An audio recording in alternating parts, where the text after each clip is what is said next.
à partager la parole du Seigneur dans Acte 19.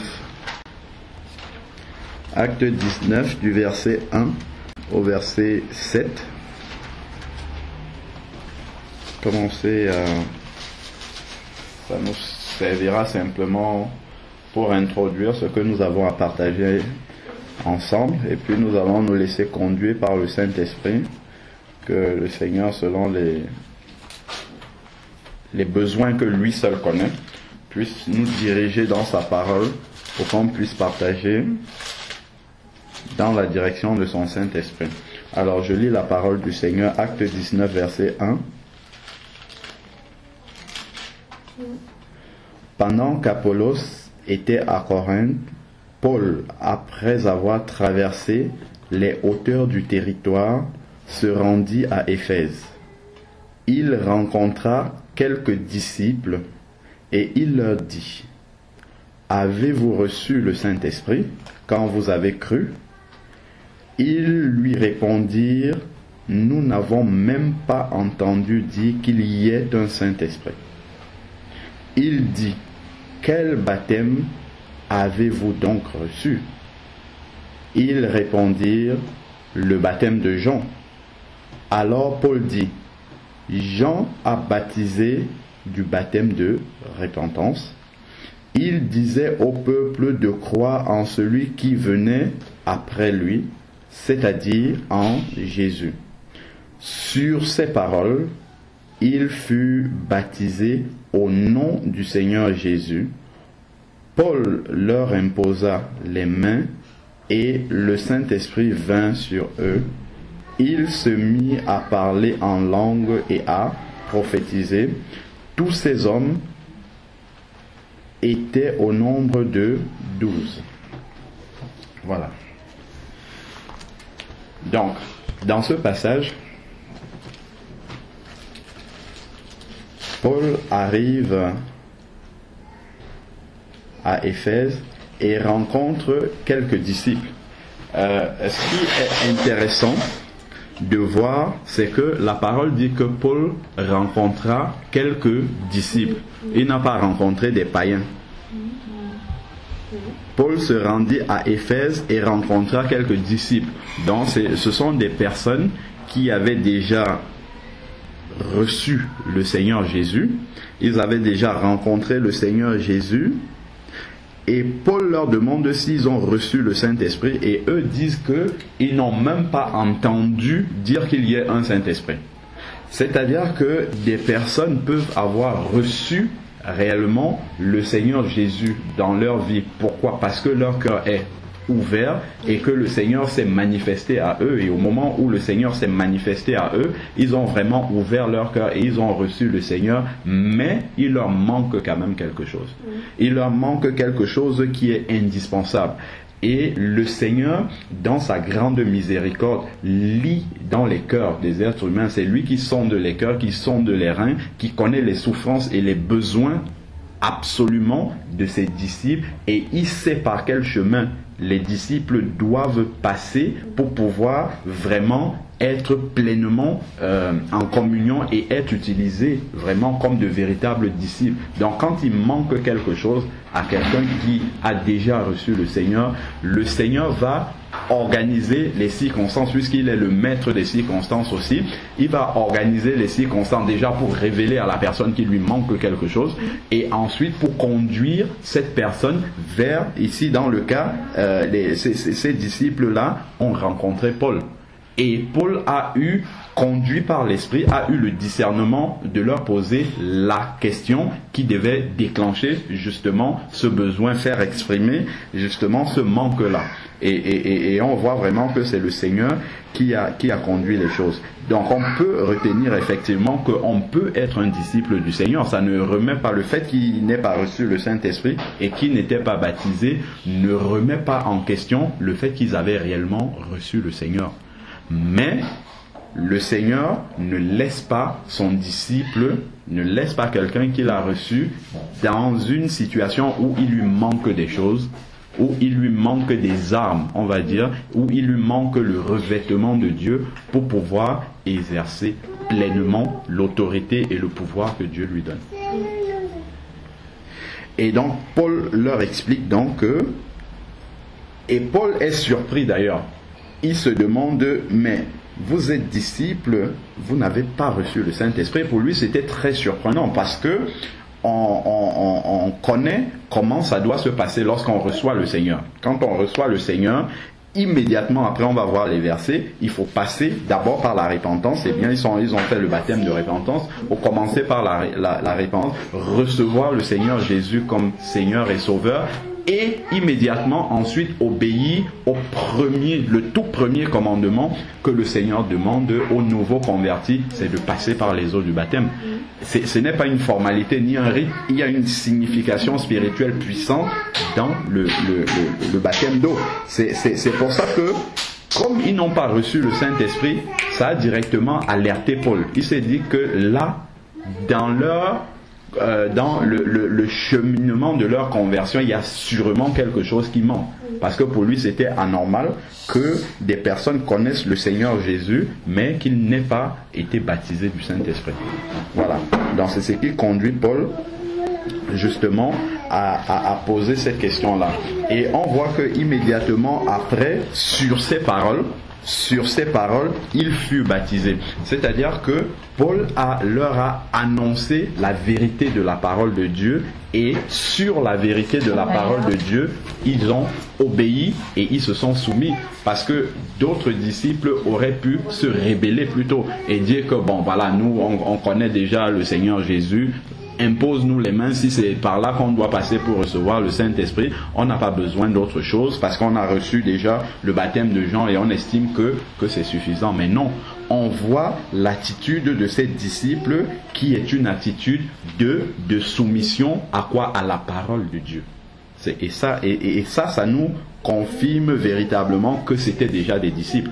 Parce que le disciple, c'est quelqu'un qui a accepté Jésus comme sauveur, c'est bien, mais aussi comme Seigneur. C'est-à-dire qu'il soumet sa volonté à la volonté du Seigneur. Et la volonté du Seigneur, c'est sa parole.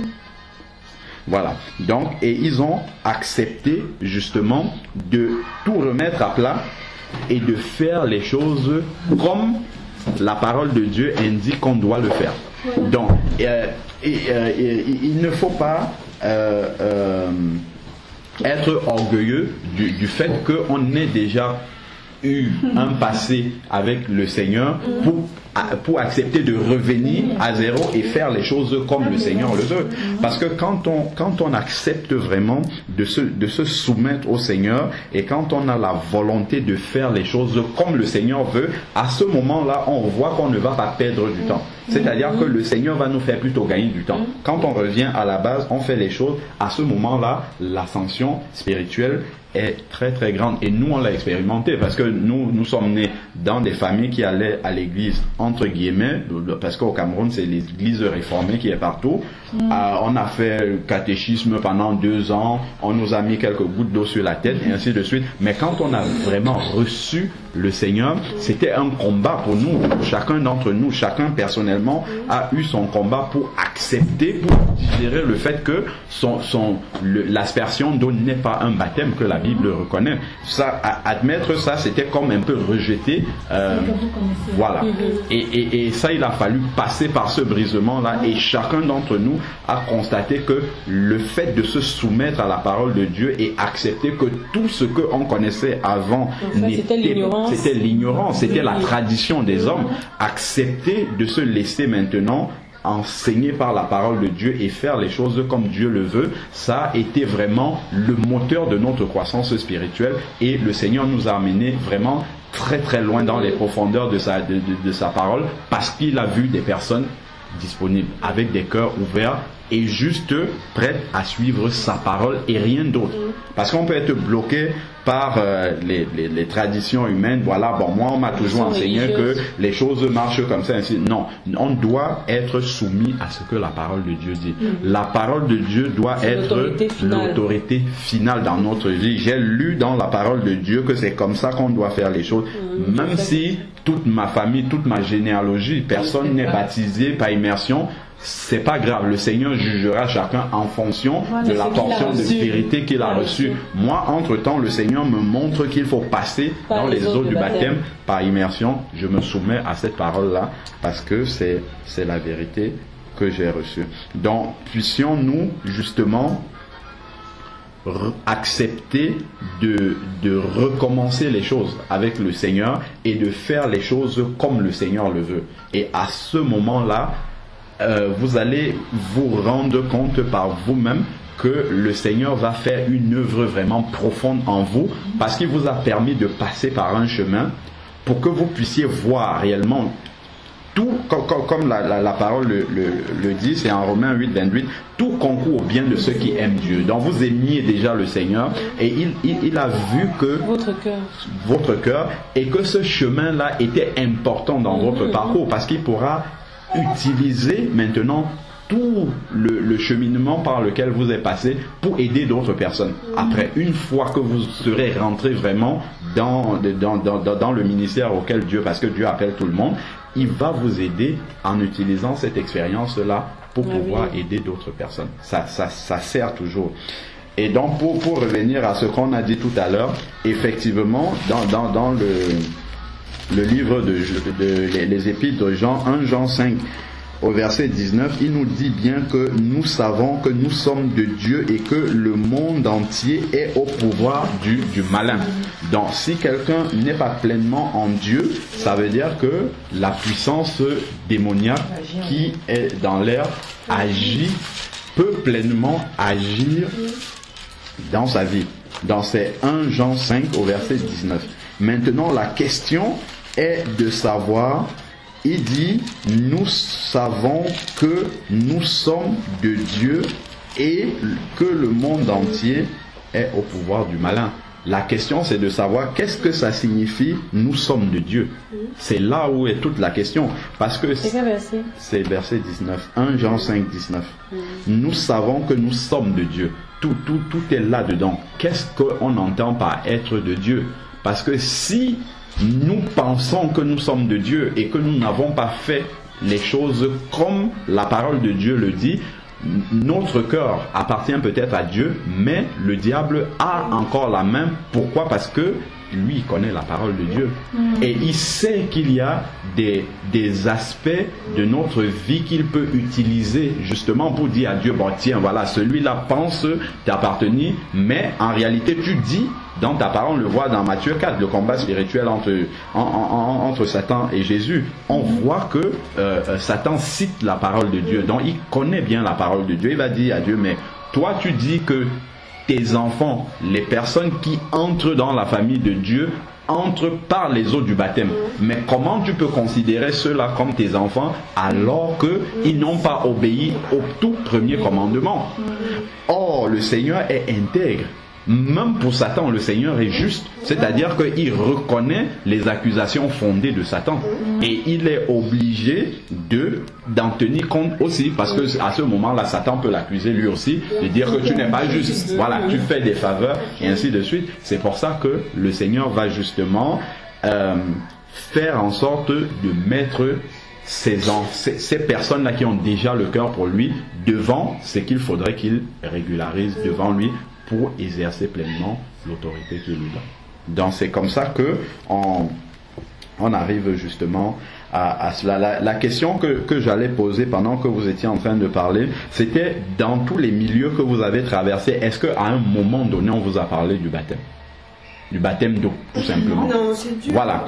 Donc, effectivement, ça veut dire que dans cette démarche de conversion, il y a un manque fondamental, en fait, qui s'est produit dans votre cheminement chrétien.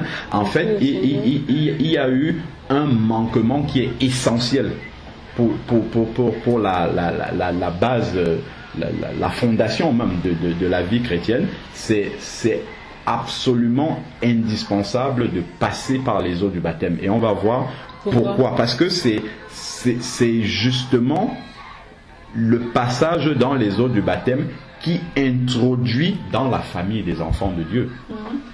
C'est comme si on entrait dans un club et il nous manque la carte de membre. Voilà. Ça veut dire qu'on peut être au milieu, assister même aux réunions de ce club, mais on n'est pas membre. On n'est pas membre parce qu'on n'a pas cette carte de membre là. Donc il faut justement ce passeport-là qui nous donne la légitimité devant le diable aussi, hein, parce que c'est ça, il faut qu'il sache que bon, maintenant on a pris la décision de laisser, d'abandonner, de couper radicalement avec tout ce qui a trait à lui, c'est-à-dire et le monde lui appartient, hein, donc puisqu'on a dit de couper et qu'on a décidé d'appartenir à la famille de Dieu. Parce que notre cœur, Dieu sonde les profondeurs du cœur et les reins, donc Dieu peut lire dans notre cœur, mais le diable ne peut pas lire dans notre cœur. Tout ce qu'il peut faire, c'est injecter les pensées et ensuite nous, on va agir selon les pensées qu'il nous donne ou rejeter. Donc, puisque lui ne lit pas dans nos pensées, nous avons besoin de lui manifester ça physiquement et de témoigner de notre bouche que voilà, j'ai décidé de rompre, de sortir de ton royaume et d'entrer dans le royaume de Dieu, et je le prouve en passant dans les eaux du baptême. Et à ce moment-là, il n'a plus rien à dire. Il ne peut plus nous accuser dans aucun domaine, parce qu'il y a une parole puissante de Dieu qui s'accomplit au moment où on sort des eaux du baptême. Il y a une vérité spirituelle capitale qu'il faut comprendre qui s'accomplit à ce moment-là. Et Satan aussi prend acte. Et ça lui enlève tous les pouvoirs sur notre vie. Amen. Complètement. Ça lui enlève tous les pouvoirs sur notre vie. Donc, et ce qu'on doit également dire, c'est que si Jésus, qui est Dieu manifesté dans la chair d'un être humain, a jugé indispensable de descendre de son ciel de gloire pour vivre sur la terre des êtres humains, éprouver toutes les tentations qu'on peut avoir, c'était vraiment pour nous montrer le cheminement par lequel celui qui lui appartient doit passer, celui qui devient un disciple. Nous montrer le cheminement. Et on voit que Jésus, a été conçu du Saint-Esprit, on le lit dans Luc 1,35, il a été conçu par le Saint-Esprit. Pour nous, on peut identifier ça à la nouvelle naissance. Parce que dans Jean 3,3, il dit, celui qui ne naît d'eau et d'esprit ne peut entrer dans le royaume de Dieu. Donc Jésus, lui, dès sa naissance, il est né d'esprit directement. Donc pour nous, on doit l'assimiler à la nouvelle naissance. Donc, pour le chrétien, il est important que le point de départ soit effectivement d'expérimenter une véritable nouvelle naissance. Parce que il y a beaucoup de choses qui sont dites sur la nouvelle naissance, mais est-ce que réellement la conversion par laquelle on est passé est une authentique conversion biblique? C'est à ce niveau-là que souvent le mal est fait. Et on part sur de mauvaises bases. Et quand on construit sur une fondation qui n'est pas solide, facilement la maison peut s'écrouler. Mais quand on prend vraiment le temps de construire la fondation de sa maison, à ce moment-là, on bâtit véritablement sur le roc. Donc quand on lit l'entretien de Jésus dans Jean 3 avec Nicodème, Nicodème qui était le chef des pharisiens, c'est quelqu'un qui connaissait bien la parole de Dieu. C'était un docteur de la loi qui mettait en application la parole de Dieu, non seulement qui mettait, mais qui enseignait aux autres à mettre en application la parole de Dieu. Mais Jésus lui dit qu'il faut que tu naisses de nouveau. Il faut. Donc c'est indispensable. La nouvelle naissance est complètement incontournable. Et dans Jean 1,12, il dit à ceux qui ont reçu la parole de Dieu, il leur a donné le pouvoir de devenir enfant de Dieu. Donc de devenir enfant de Dieu. Donc c'est un cheminement pour devenir. On ne peut pas naître enfant de Dieu, c'est pas possible. Quand on naît avec le dos tourné à Dieu. À cause du péché d'Adam et Ève, on naît avec le dos tourné à Dieu. Et donc, quand on commence à grandir, puisque je suis né avec le dos tourné à Dieu, je vais naturellement dans un sens opposé à Dieu. C'est pour ça que quand on voit un enfant, par exemple, l'enfant, il faut lui apprendre à faire du bien. Voilà, faut dire merci, ainsi de. Mais le mal, tu n'apprends pas ça à l'enfant. L'enfant manifeste naturellement le mal. Il commence à te tester sur des petites choses, il te dit des choses pas gentilles, sans que tu ne lui aies appris, sans qu'il n'ait vu ça quelque part. Donc, ça veut dire que la racine adamique est là. Voilà, Dieu, Adam a transmis dans les gènes à toute l'humanité le gène du péché. Donc, c'est pourquoi il faudrait que, à un moment donné, à partir du moment où on vit, on est né et qu'on avance dans un sens opposé à Dieu, quand on entend la voix du Seigneur, qu'on fasse demi-tour. C'est ça la conversion. C'est convertir, c'est faire un demi-tour de 180 degrés sur sa vie. Ça veut dire qu'il y a tout qui doit passer par la croix, justement. Et ça, c'est ce qu'on appelle la repentance. Et ça, c'est la clé même d'une vraie conversion. C'est passer par une sincère repentance, une repentance qui tranche radicalement avec son ancienne vie. Et c'est dans la repentance que la délivrance s'opère. Ça, c'est ce qu'il faut comprendre. La réelle délivrance, c'est pas dans la prière d'autorité, mais c'est dans la repentance.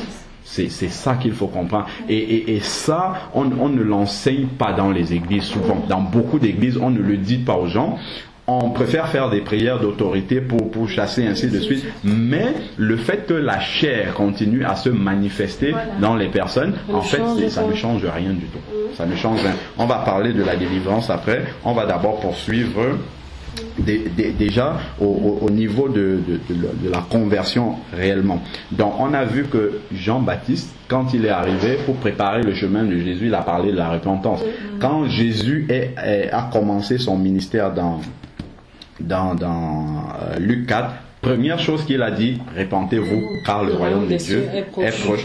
Pierre, c'est la même chose. Quand il prêche dans Acte 2, le jour de la Pentecôte, je crois que c'est dans Acte 2, au verset 37. Acte 2, 37.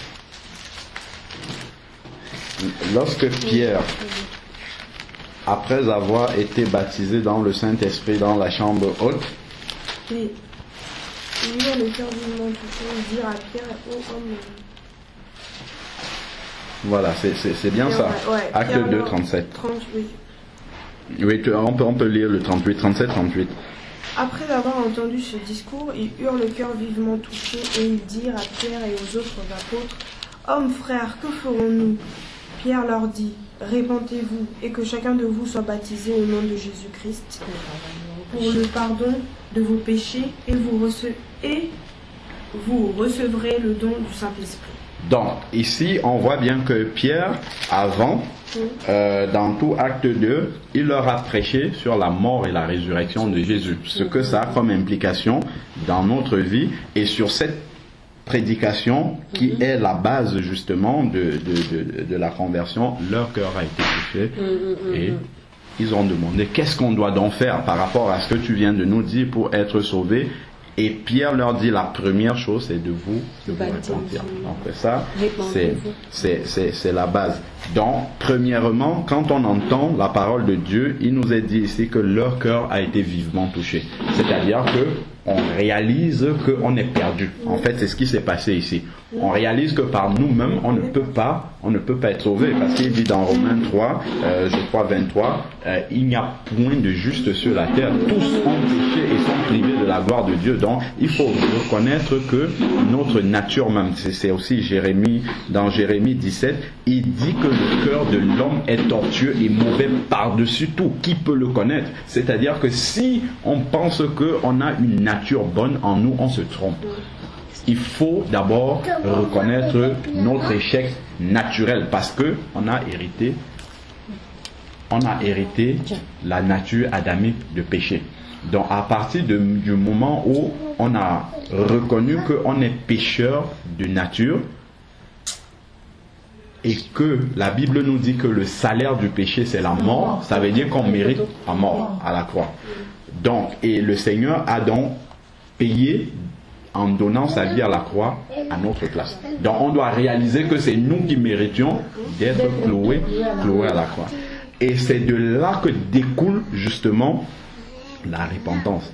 Parce qu'on réalise que c'est à cause justement de notre transgression que le Seigneur a dû monter à la croix. Donc lorsque j'entre dans ce processus de repentance-là, il faut pouvoir revoir ma vie depuis l'enfance, de savoir que depuis que j'ai été conscient que je fais mal, parce que bon, l'enfant qui ne sait pas encore qu'elle fait mal ne peut pas demander pardon, mais à partir du moment où je réalise que, à partir de l'âge où j'ai commencé à réaliser que je fais mal, parce que Dieu a bien fait de mettre la conscience dans chaque être humain. Donc, on doit remonter à ce moment-là et de commencer peut-être avec même une feuille blanche. Seigneur, voilà, à tel moment de tout ce que le Seigneur nous ramène de notre vie, à tel moment j'ai fait ça. Tel moment j'ai fait ça, je te demande pardon, un par un. Et le fait de prendre ce temps-là dans la repentance, ça nous permet de réaliser justement cette parole de Jérémie 17 qui dit le cœur de l'homme est tortueux et mauvais, parce que nous, on a toujours un regard clément sur notre vie, parce qu'on pense que on est moins mauvais que les autres. On se compare toujours aux autres alors que nous devons nous comparer à Jésus. C'est Jésus qui est le standard. Et quand chacun de nous se compare à Jésus, il réalise qu'il est mauvais forcément. Et c'est de là justement que il faut être saint pour être sauvé. Donc il faut être comme Jésus pour être sauvé, et on réalise qu'on ne peut pas. Donc dans cette incapacité-là, on accepte donc le Seigneur Jésus. Donc je prends tous mes péchés depuis tout petit, je commence à les confesser un par un. Seigneur, je sais qu'à tel moment de ma vie, voilà, je réalise aujourd'hui, parce que j'ai toute la connaissance de comprendre que je t'ai offensé sur tel point, je te demande pardon. Et dans la repentance, ce qu'il faut comprendre, c'est que ce n'est pas ne pas le faire, mais c'est ne plus le faire. C'est confesser et abandonner. Il nous dit, c'est dans Proverbe 28, que celui qui cache ses transgressions ne prospère pas, mais celui qui les confesse et qui les abandonne, celui-là trouve grâce aux yeux de Dieu. Donc la repentance, c'est vraiment ça, c'est de prendre le temps de réaliser péché par péché, étape par étape, ce qu'on a fait qui a offensé le Seigneur. Et c'est là qu'on réalise l'amour vraiment de Jésus, que malgré tout ce qu'on a fait, parce que quand on fait vraiment le bilan de notre vie, on se rend compte que c'est un bilan noir. Quelles que soient les bonnes œuvres qu'on peut avoir réalisées, on se rend compte vraiment que nous, on ne peut pas être sauvé comme ça.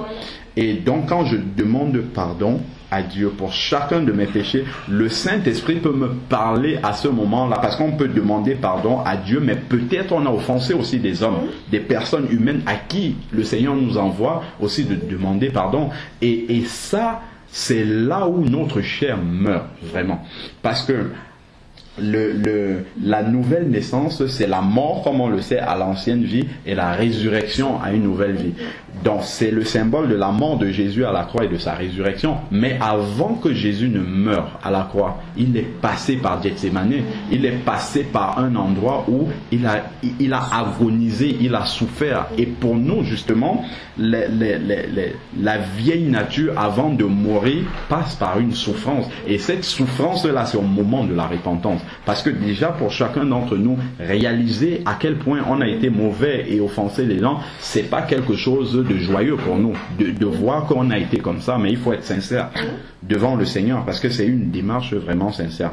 Donc, quand on réalise ça, déjà notre chair n'aime pas. C'est comme ça qu'on commence à la tuer, à la faire passer à la croix, et ensuite, on demande pardon à Dieu, mais s'il faut demander pardon à des êtres humains, c'est encore un brisement par lequel le Seigneur nous fait passer, et ça c'est hyper utile après, pour notre vie spirituelle. Plus notre conversion va être profonde, radicale, plus rapidement le Seigneur pourra nous utiliser. C'est pour ça qu'on voit souvent des personnes, quelqu'un te dit ça fait 30 ans que je suis converti, mais il tourne autour du pot. Sa vie spirituelle, il n'y a pas de croissance, il n'y a pas de changement, comme on disait tout à l'heure. La personne est toujours la même. Pourquoi? Parce que les gens ont la foi en Dieu, mais une foi sans repentance.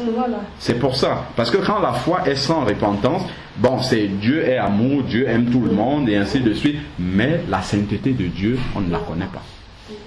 On ne la connaît pas. Dieu est amour, mais il ne faut pas négliger un qualificatif de Dieu par rapport à un autre. Dieu n'est pas plus amour que saint. Il est autant saint que amour. Donc, il faut prendre les deux ensemble. Et la repentance est la base de tout cela. Donc, une fois qu'on a confessé son péché à Dieu, qu'on a demandé pardon à Dieu, qu'on a réalisé qu'on était loin de lui, on accepte donc le sacrifice de Jésus comme Seigneur et Sauveur. Et comme Seigneur, c'est-à-dire qu'on décide de soumettre sa vie maintenant à Jésus en tout point.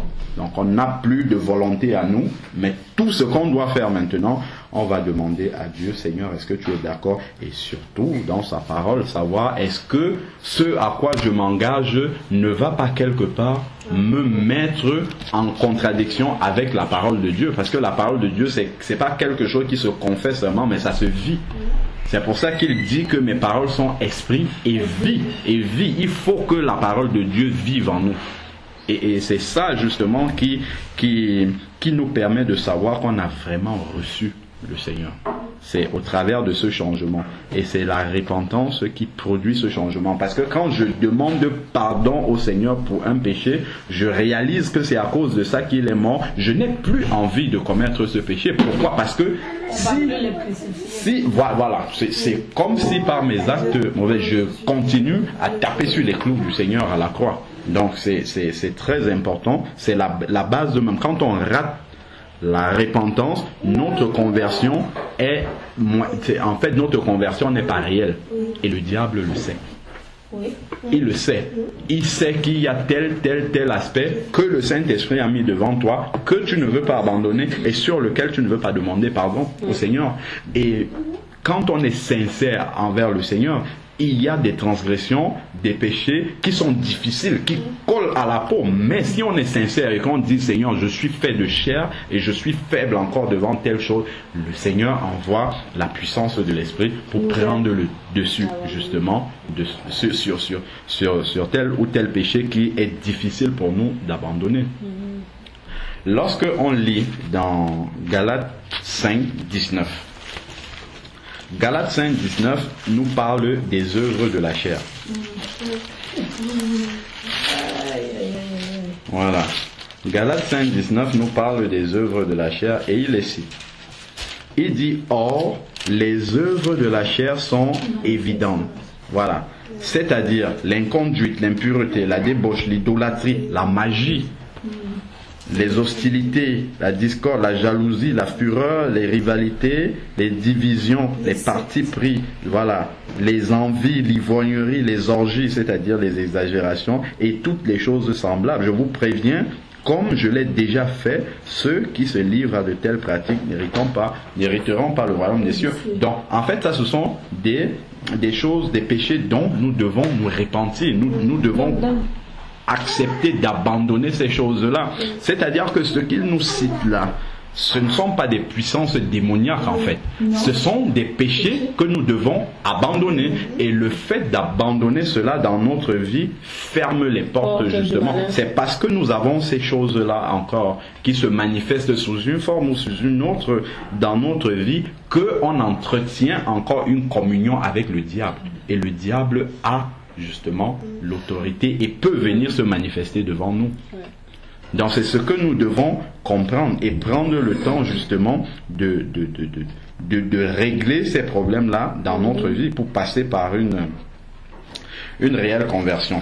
Donc une fois qu'on a passé cette étape de réaliser qu'on est pécheur et perdu, quelles que soient nos bonnes œuvres, passer par la repentance en demandant pardon au Seigneur pour chacun de nos péchés, en acceptant que Jésus est mort à la croix à notre place et donc il est notre sauveur, et en le prenant comme Seigneur aussi de notre vie, c'est-à-dire qu'on va désormais soumettre notre vie en tout point à la parole de Dieu et au Seigneur Jésus. À ce moment-là, on devient un enfant de Dieu. Maintenant, on est enfant de Dieu, il faut faire partie d'une famille. Ça veut dire que Dieu nous connaît. Dieu nous connaît. Seulement, la famille des enfants de Dieu qu'on appelle le corps de Christ, il y a justement le baptême que Jésus a institué pour que les gens puissent, au moyen de ce baptême-là, annoncé autour d'eux, parce que ça doit être un témoignage public, c'est-à-dire que les gens doivent le savoir, l'Église doit le savoir, le Seigneur et ses anges sont là pour le voir et le diable doit aussi le savoir. C'est pour ça, ça doit être une décision publique, une confession publique. J'ai accepté aujourd'hui le Seigneur Jésus et je passe par les eaux du baptême pour enterrer mon ancienne vie et tout ce qu'il y avait avant.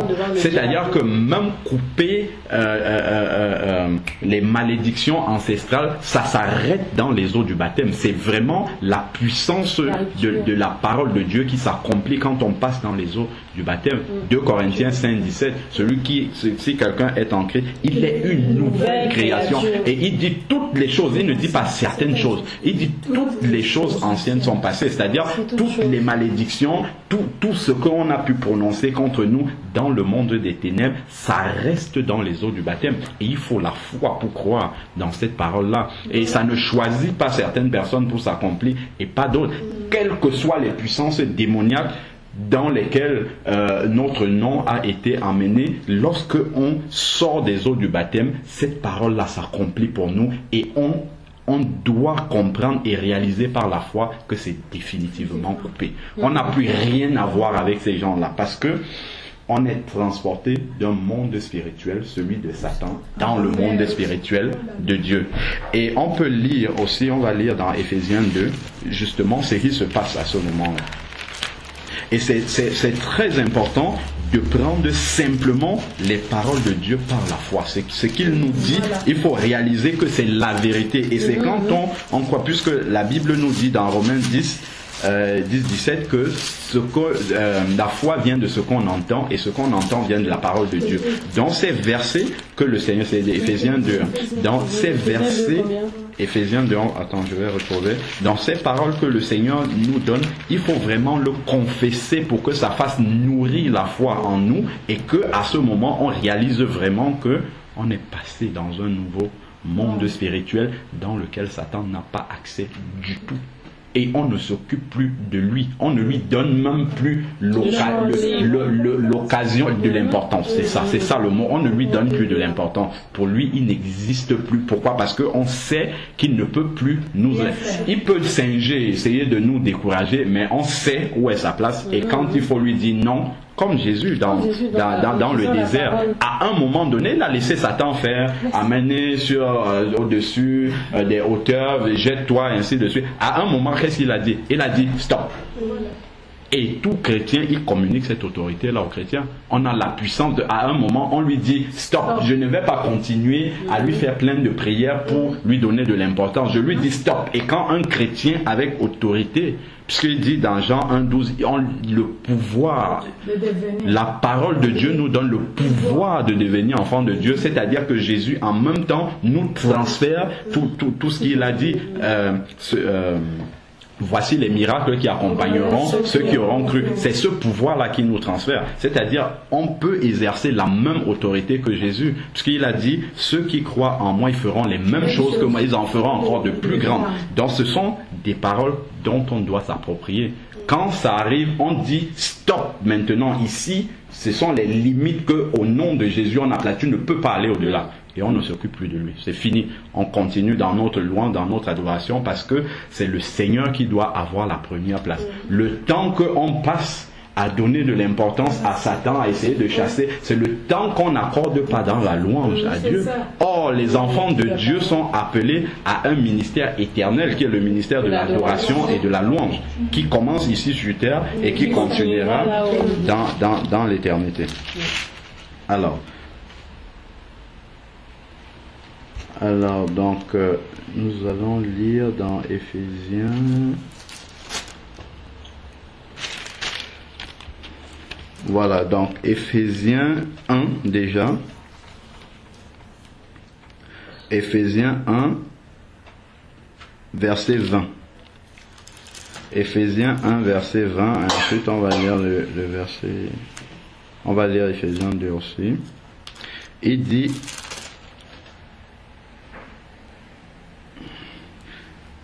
Donc, il l'a mise en action. Alors, bon, je vais commencer plus haut. Hein. Je vais commencer plus haut pour qu'on comprenne bien le contexte. Commençons au 15, hein, comme ça on va bien comprendre de ce qui se passe dans le passage. Dans Éphésiens 1,15. C'est pourquoi moi aussi, ayant entendu parler de votre foi au Seigneur, il parle aux Éphésiens qui avaient reçu le Seigneur, au Seigneur Jésus, et de votre amour pour tous les saints, je ne cesse de rendre grâce pour vous.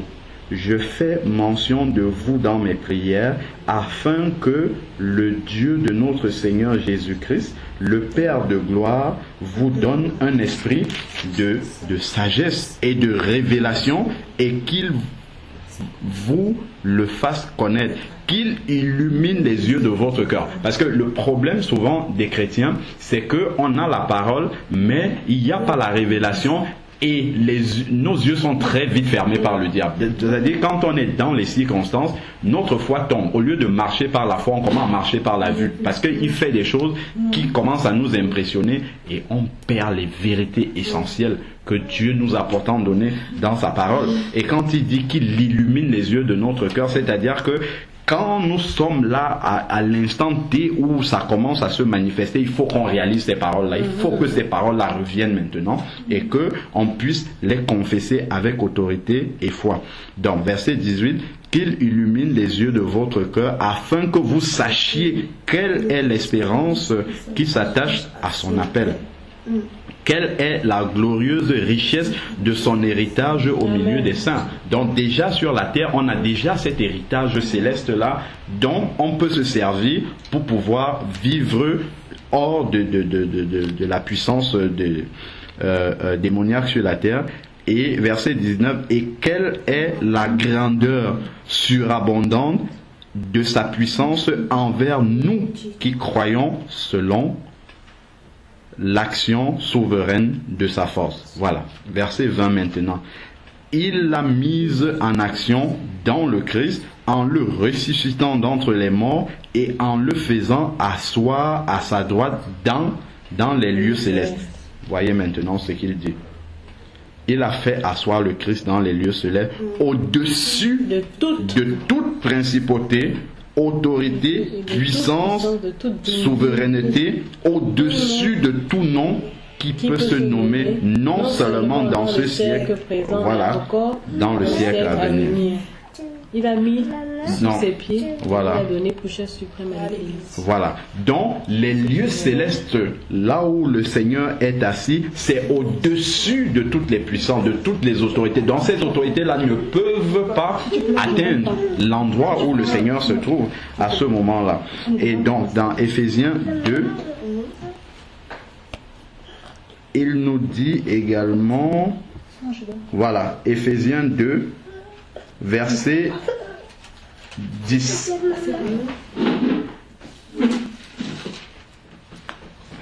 Alors, attends, est-ce que c'est le verset 10? Parce que dans Éphésiens 2, il dit... Ah non, ça, là, je suis dans Éphésiens 3. Nous sommes assis dans les lieux célestes en Christ. Et oui, il le dit quelque part dans Éphésiens 2. C'est ça, ici, c'est le 6. Il nous a ressuscités ensemble, voilà. Et nous a fait asseoir ensemble dans les lieux célestes en Jésus-Christ. Voilà, donc là où Jésus est assis au-dessus des puissances, des autorités, nous aussi par la foi nous sommes assis là-bas. Donc ça veut dire que ces puissances-là ne peuvent pas nous atteindre parce que nous sommes assis au-dessus d'elles.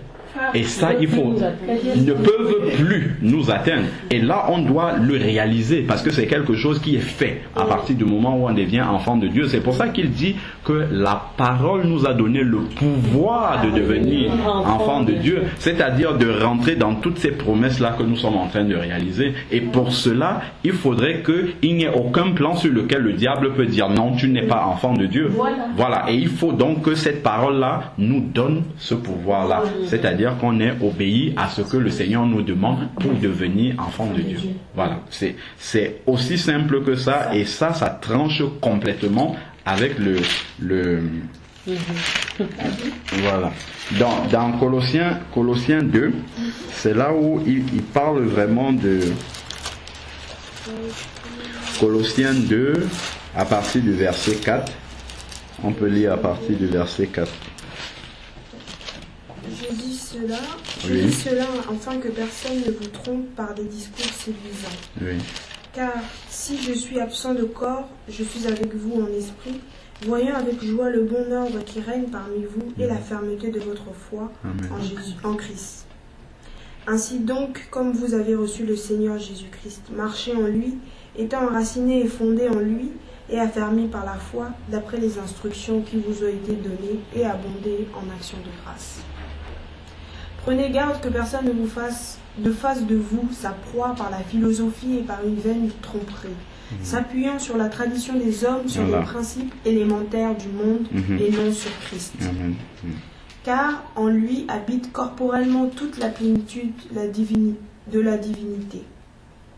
Vous avez tout pleinement en lui, qui est le chef de toute domination et de toute autorité. Et c'est en lui que vous avez été circoncis d'une circoncision que la main n'a pas faite, mais de la circoncision de Christ, qui consiste dans le dépouillement du corps de la chair. Voilà. Les fruits de la chair. Ensevelis avec lui par le baptême, vous avez été ressuscités en lui, avec lui. Amen. Amen. C'est vraiment ça la signification spirituelle du baptême. C'est pour ça que ça doit être par immersion pour la mort totale et voilà, mourir totalement à notre ancienne vie, ressusciter à une nouvelle vie. C'est pour ça que quand on ne passe pas par là, le diable a toujours accès à notre ancienne vie parce qu'elle n'est pas morte. Et il utilise les éléments de notre ancienne vie pour nous attaquer parce qu'elle est toujours vivante. Alors que quand on passe dans les eaux du baptême, spirituellement, Dieu tue cette ancienne vie-là. Et le diable ne peut pas aller chercher dans la tombe de l'ancienne vie pour pouvoir l'utiliser contre nous. Voilà. Et c'est ça qui nous délivre totalement, qui rompt toutes les chaînes, que tout lien, voilà, avec le monde de Satan. Donc c'est vraiment ce qu'il y a à comprendre dans la puissance qui s'opère au moment du baptême. Donc on peut lire également dans Éphésiens 6, puisque nous sommes dans Éphésiens, quelques versets avant. Dans Éphésiens 6, à partir du verset 10, on va lire du verset 10 au verset 18. Au reste, fortifiez-vous dans le Seigneur et par sa force toute puissante. Revêtez-vous de toutes les armes de Dieu, afin de pouvoir tenir ferme contre les ruses du diable. Car nous n'avons pas à lutter contre la chair et le sang, mais contre les dominations, contre les autorités, contre les princes de ce monde de ténèbres, contre les esprits méchants dans les lieux célestes. C'est pourquoi, prenez toutes les armes de Dieu, afin de pouvoir résister dans les mauvais jours et tenir ferme après avoir tout surmonté. Tenez donc ferme. Ayez à vos reins la vérité pour ceinture. Revêtez la cuirasse de la justice. Mettez pour chaussure à vos pieds le zèle que donne l'évangile de paix. Prenez par-dessus tout le bouclier de la foi avec lequel vous pourrez éteindre tous les traits enflammés du malin. Prenez aussi le casque du salut et l'épée de l'esprit qui est la parole de Dieu. Faites en tout temps par l'esprit toutes sortes de prières et de supplications. Veillez à cela avec une entière persévérance et priez pour tous les saints. Amen. Donc, ici, ce passage est intitulé, et dans ma Bible, les armes du chrétien. C'est-à-dire que le véritable combat spirituel du chrétien doit s'opérer en utilisant ces armes-ci et pas d'autres armes. C'est pour ça qu'on se trompe souvent en utilisant des armes que le Seigneur ne nous a pas donné et on mène un combat qui n'est pas le combat spirituel du chrétien. C'est-à-dire que continuer à lutter contre les puissances démoniaques alors qu'il nous a dit, qu'il nous a affranchis de cela, il nous a mis dans les lieux célestes en Christ et voici les armes qu'il nous donne qui ferment les portes d'accès justement au diable dans notre vie. Donc il dit, revêtez-vous, verset 11, revêtez-vous de toutes les armes de Dieu. Donc voilà ces armes-là qu'il cite, afin de pouvoir tenir ferme contre les manœuvres du diable. Donc le diable va continuer à attaquer le chrétien, va venir puisqu'il se déguise en ange de lumière, mais le Seigneur nous donne les armes contre lesquelles on peut discerner ses manigances et de pouvoir combattre contre lui. Alors, donc, car nous n'avons pas à lutter contre la chair et le sang, mais contre des principes dont le diable utilise. Parce que quand on voit par exemple quelqu'un qui se dresse contre nous, ce n'est pas la personne directement, donc c'est pas contre la chair, mais c'est un esprit. Pourquoi? Parce qu'il n'appartient pas au Seigneur Jésus, donc l'esprit, la puissance de l'air agit en lui, et lui il va venir maintenant nous combattre, et nous on pense que c'est contre la personne, mais en fait c'est un esprit. Voilà. Parce qu'il appartient au diable. Voilà. Quand on a compris ça, bon, on ne s'en prend pas à la personne, mais on prend l'autorité sur cet esprit-là et on le renvoie plus loin. Voilà. Alors, donc, contre les dominateurs des ténèbres d'ici-bas, contre les esprits du mal dans les lieux célestes. Dans verset 13, c'est pourquoi prenez les armes de Dieu. Voilà comment est-ce qu'il faut faire le vrai combat spirituel. Prenez les armes de Dieu, afin de pouvoir résister aux mauvais jours et de tenir ferme après avoir tout surmonté. Donc, Dieu ne nous donne jamais des combats qu'on n'est pas capable de surmonter. Donc quand il donne un combat, il nous donne aussi la capacité de pouvoir aller au-dessus, et il permet que l'épreuve vienne dans notre vie pour que nous puissions nous exercer à utiliser ces armes-là. Sinon, lorsque je dirais que Dieu est un Dieu de miracles, je le dis en confessant sans avoir expérimenté, mais en passant par le désert, en expérimentant cela. Quand je le dis avec plus de foi, avec plus de conviction, parce que je l'ai vécu, pas parce que quelqu'un est venu me dire qu'il a lu dans la Bible que Dieu est un Dieu de miracles et moi je répète ça. Donc là c'est par expérience, et l'expérience va avec la foi. Ce que Dieu nous dit dans sa parole, il permet que nous vivions cela pour réaliser que sa parole est vraie et qu'elle s'accomplisse dans notre vie. Verset 14, il dit, tenez donc ferme, ayant à vos reins la vérité. Voilà. Donc, ici, Paul utilise l'armure du soldat romain de l'époque pour décrire le combat spirituel dans lequel nous devons nous engager. Et la vérité pour lui est une ceinture. Quand on voit comment le soldat romain s'habillait, si au niveau de la ceinture, s'il y a un trou, l'adversaire peut bien viser une flèche dans ce trou-là, et la vérité, justement, l'absence de vérité dans notre vie, parce que dans 1 Jean 1 au verset 5, il dit que nous savons que nous sommes en communion avec le Seigneur lorsque nous marchons dans la lumière. C'est-à-dire que notre vie spirituelle et notre vie chrétienne ne doit pas être une vie devant les hommes, c'est-à-dire pour être apprécié des hommes, pour qu'on voit comme, mais c'est devant Dieu. C'est-à-dire que si nous transgressons la loi de Dieu, ce n'est pas parce que les hommes nous ont vu transgresser que nous allons confesser, c'est parce que nous réalisons que Dieu est omnipotent, il est partout, et nous confessons parce que nous savons que nous l'avons offensé. Donc la vérité doit faire partie intégrante de la vie du chrétien. Ça veut dire que si nous ne vivons pas dans la lumière, dans la vérité, le diable peut exploiter cette faille-là pour nous attaquer, et à ce moment-là, il aura accès dans notre vie. C'est pour ça que le processus de sanctification, quand nous recevons le Saint-Esprit au moment de la nouvelle naissance, c'est dans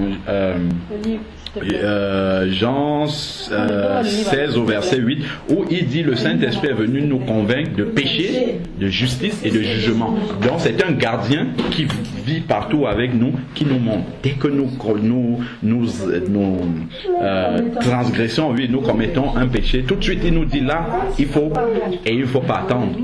Immédiatement on le confesse. 1 Jean 1,9 dit, si nous confessons nos péchés, il est fidèle et juste pour nous les pardonner, et le sang de Jésus continue à nous purifier. Donc ça doit être la marche normale du chrétien.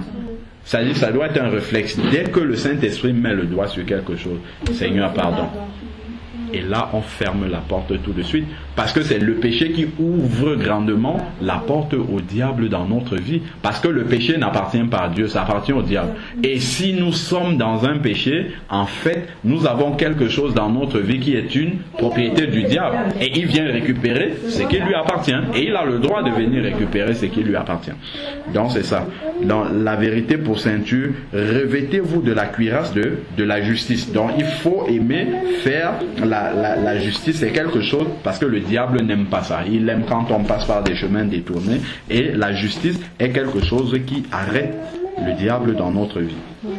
Verset 15, mettez pour chaussure à vos pieds les bonnes dispositions que donne l'évangile de paix. Être en paix avec les gens. C'est-à-dire, Paul dit dans un autre passage, soyez en paix avec tous les humains autant que cela dépend de vous. Donc, c'est-à-dire que toutes les personnes que nous sommes amenés à rencontrer, nous devons faire de notre possible pour ce qui relève de nous, de n'avoir pas de problème avec les gens, d'être en paix. Après, maintenant, rien ne nous garantit que les personnes en face ne vont pas continuer. Mais nous, il faut que de notre côté, on n'ait rien à se reprocher par rapport à ça, qu'on soit en paix. Et ce qu'il faut comprendre, c'est que dans la vie du chrétien, il faut toujours que la croix soit présente. Qu'est-ce que ça signifie dans ce contexte-ci? Que la croix soit présente, ça veut dire que ma communion avec Dieu soit bonne. C'est-à-dire que si j'ai commis un péché, que je demande pardon tout de suite. Donc ça, c'est on va dire le morceau vertical, c'est ma relation, mais il faut avoir l'autre côté aussi, c'est la relation horizontale avec les hommes. Donc quelqu'un ne peut pas dire tant que je suis en communion avec Dieu, ça va, je m'en fous de mes semblables. Non, on n'a pas ce droit-là. Il faut toujours que les deux soient présents dans notre vie. Donc si quelqu'un a quelque chose contre nous, il faut qu'on se soit, et ça c'est là justement que la croix se manifeste dans notre vie, parce que dans certaines circonstances on peut être amené à demander pardon à quelqu'un pour quelque chose dont on sait que nous avons raison, mais on demande quand même pardon parce que le Seigneur nous demande que notre pardon soit inconditionnel. Pour nous, la personne peut-être en face ne prie pas le Seigneur, donc il n'a pas les mêmes contraintes, il n'a pas le même avenir que nous, mais nous sommes sur le chemin étroit. C'est pour ça qu'il dit que large est le chemin qui mène à la perdition, mais étroit est le, donc c'est vraiment il y a peu qui marchent sur ce chemin. C'est parce que ça coûte d'être un disciple de Jésus. Et quand on dit ça coûte, c'est pas que ça coûte de l'argent, mais ça coûte à notre personne, à notre orgueil, à notre amour personnel, à notre chair. Oui, le renoncement, il faut avoir compris ça. Et c'est ça qui produit vraiment de grands fruits dans notre marche spirituelle. Quand nous avons compris que nous devons mourir à notre chair, mourir à notre ancienne vie, c'est là réellement que s'accomplit la parole de Dieu dans notre vie. Et comment se manifeste la nouvelle naissance en nous? Quand nous avons péché, il y a une tristesse qui vient dans notre cœur. C'est-à-dire que le Saint-Esprit, quand il entre en nous, il produit une certaine haine du péché. Quand on voit le péché, même si ce n'est pas nous qui avons commis, quand on voit quelqu'un le faire, même ce que nous faisions avant, surtout même ce que nous faisions avant, quand on voit quelqu'un d'autre le faire, ça nous heurte. Voilà. C'est là qu'on sent réellement que la vie de Dieu agit en nous. Mais on va demander au Seigneur d'avoir le même regard sur cette personne, comme lui pour nous, quand on était à ce moment-là. Qu'on ne réagisse pas. Non, c'est très, c'est pas évident. Pas du tout. C'est pas évident. C'est pour ça que le Seigneur, quand il donne dans Apocalypse 2, Apocalypse 3, il donne les lettres aux églises, il dit à celui qui vaincra, je lui donnerai. Donc il y a vraiment un combat à vaincre. Et il ne faut pas se tromper sur le combat, parce qu'on va passer le temps à combattre le diable alors que lui il est vaincu déjà, et le combat c'est nous. On doit détruire la chair, on doit prendre le dessus sur la chair, on se trompe de combat totalement, et on va passer la vie à combattre quelqu'un qui est mort, et non, il est mort, il a été vaincu. Quand on lit l'Apocalypse, on sait quel est le sort qui l'attend. Il va être enchaîné pendant 1000 ans et jeté dans les temps de feu. Donc nous, on n'a pas à aller encore lui donner un jugement que Jésus a détruit à la croix. Il nous dit dans Colossiens qu'il les a livrés publiquement en spectacle, en triomphant d'eux à la croix. Donc c'est fini pour lui, c'est réglé à la croix. On ne va pas continuer à essayer de faire ce que Jésus a déjà fait. Ça ne sert plus à rien. Ce qui relève de notre propre combat spirituel, c'est notre marche sur le chemin étroit. C'est notre marche sur ce chemin. Oui, c'est spirituel, c'est notre chair qu'on doit faire mourir. Parce que quand le Seigneur va revenir, et nous savons tous que le Seigneur revient bientôt, quand le Seigneur va revenir, ce qui l'intéresse lui, dans notre vie, ce n'est pas de savoir si nous prions tous les matins, ce n'est pas de savoir si nous lisons la Bible tous les jours. Ça, c'est très important, ça fait partie de la vie chrétienne.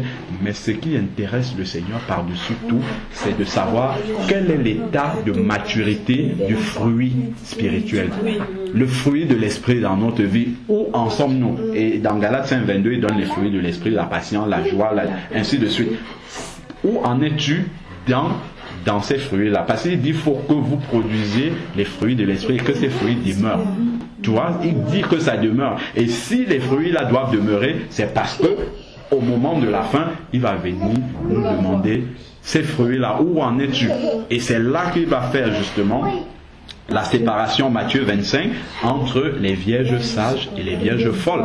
Puisque tout ce qu'on appelle vierge, c'est l'Église tout entière, c'est tous ceux qui ont expérimenté une véritable conversion, une véritable nouvelle naissance, mais les deux sont mélangés. Il y en a qui sont sages, qui ont compris quel est le véritable combat spirituel et qui s'orientent justement à demander au Saint-Esprit de travailler dans leur vie en profondeur pour justement nous faire grandir dans la manifestation des fruits de l'Esprit. Et ceux qui se sont trompés mènent un combat totalement autre. Ce sont les vierges sages, folles autant pour moi, qui mènent un combat qui n'a rien. Et brutalement, quand la trompette va sonner, elles vont se rendre compte qu'elles n'étaient pas prêtes parce qu'elles sont parties sur un chemin qui n'est pas le bon. Et autant pour nous le réaliser tant que nous sommes encore dans le moment de la préparation du retour de Jésus.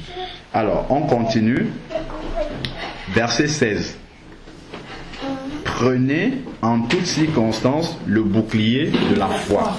Très important. Le bouclier, c'est l'objet qu'il utilisait pour bloquer les flèches. Donc, toutes les paroles de Dieu, vous êtes assis dans les lieux célestes, ça doit produire la foi en nous pour que lorsque le malin vienne, on lui confesse la parole de Dieu et ça bloque son action. Son action ne pourra pas nous atteindre, agir dans notre vie. Avec lequel voilà, c'est même ce qu'il dit. Avec lequel, le bouclier de la foi, avec lequel vous pouvez éteindre les flèches enflammées du malin, parce que le malin vient toujours pour essayer, depuis le jardin d'Éden, pour essayer de nous faire douter sur la parole de Dieu, remettre en question ce que Dieu a dit. Dieu a donné une parole pour tous ses enfants, c'est une vérité dans la vie des enfants de Dieu, mais le malin va venir nous faire douter, et c'est justement la foi dans les paroles que Dieu a prononcées qui vont nous permettre d'arrêter net l'action du malin. Verset 17. Prenez aussi le casque du salut et l'épée de l'esprit qui est la parole de Dieu. On voit que le casque, c'est ce qui protège la tête. Voilà. Et donc si l'ennemi vient et qu'il réussit à atteindre la tête de quelqu'un, la personne meurt subitement. Le soldat, si on atteint sa tête, il meurt très vite. Et c'est justement ce que la maman dit, ce sont les pensées.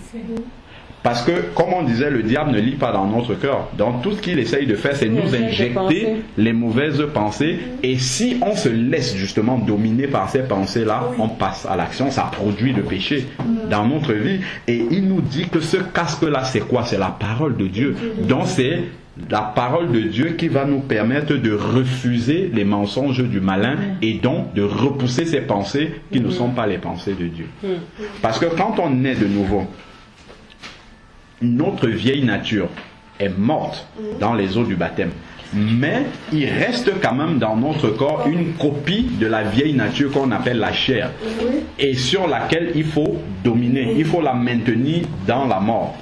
Hein? Et il faut maintenir la chair dans la mort. Il faut que ça soit dans la souma. Il faut que même pas éliminer. Voilà, que la chair ne se... Voilà, il faut que la chair se manifeste. Donc, la chair est une puissance de péché et de mort qui continue à habiter dans nous. Donc, il faut que nous soyons conscients que en nous, le diable ne peut plus nous posséder parce que nous sommes devenus chrétiens, mais on a quand même une antenne du diable qui est en nous, dont on est conscient, c'est la chair.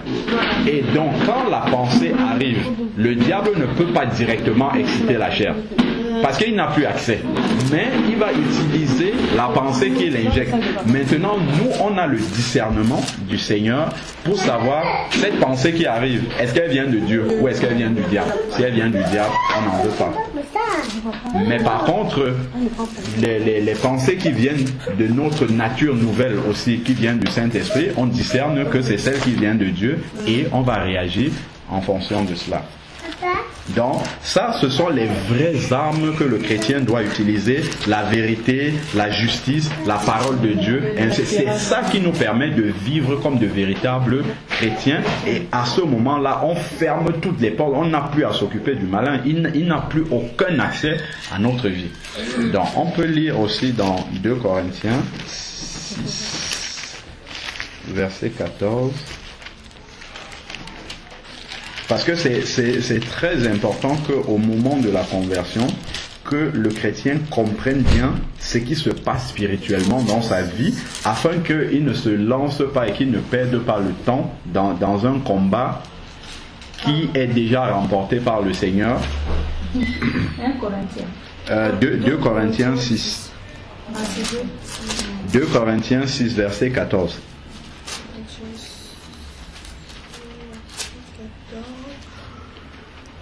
2 Corinthiens 6, verset 14. Ici, il s'adresse à l'église de Corinthe. Donc, ce sont des chrétiens qui sont convertis, à qui il parle.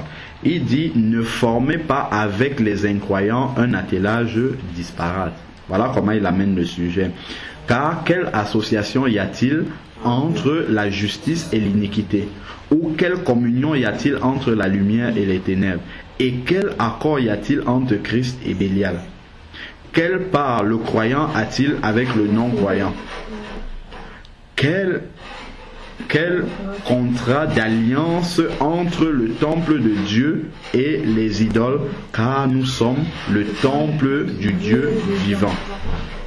Comme Dieu l'a dit, j'habiterai et je marcherai au milieu d'eux, je serai leur Dieu et ils seront mon peuple. Voilà. Donc, il nous explique ici.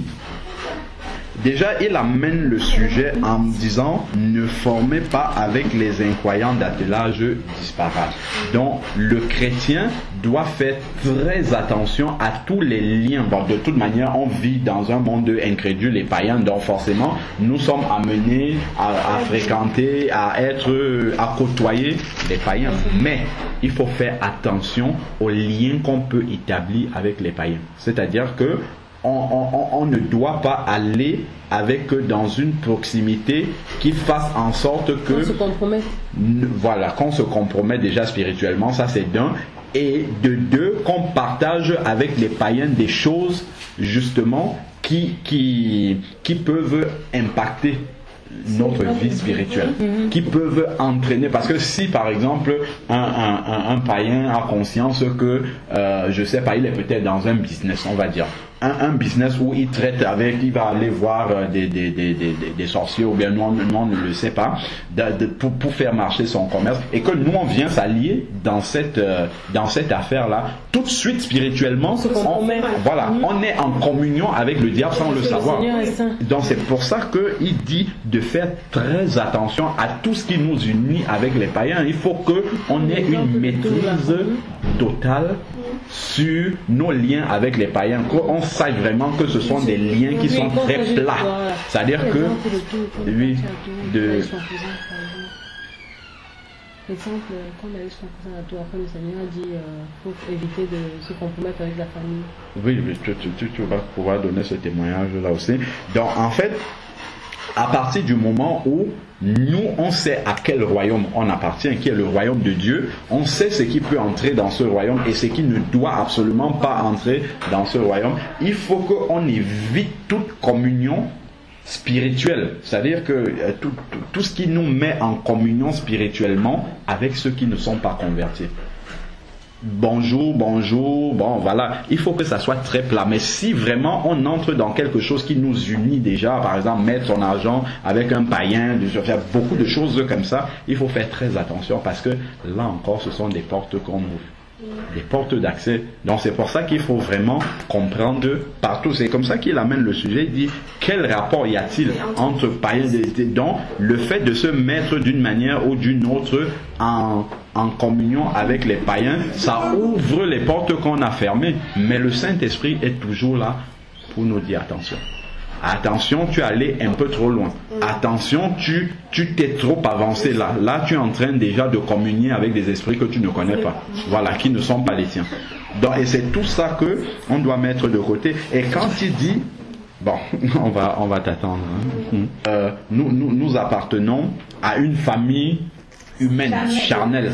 Mais à partir du moment où on entre dans les eaux du baptême, on sort, comme le 2 Corinthiens 5,17 s'accomplit, toutes choses sont devenues nouvelles. On change de famille totalement. Il continue à être notre famille charnelle, mais on n'a plus du tout rien à voir spirituellement ensemble. Mais c'est ça que j'ai dit.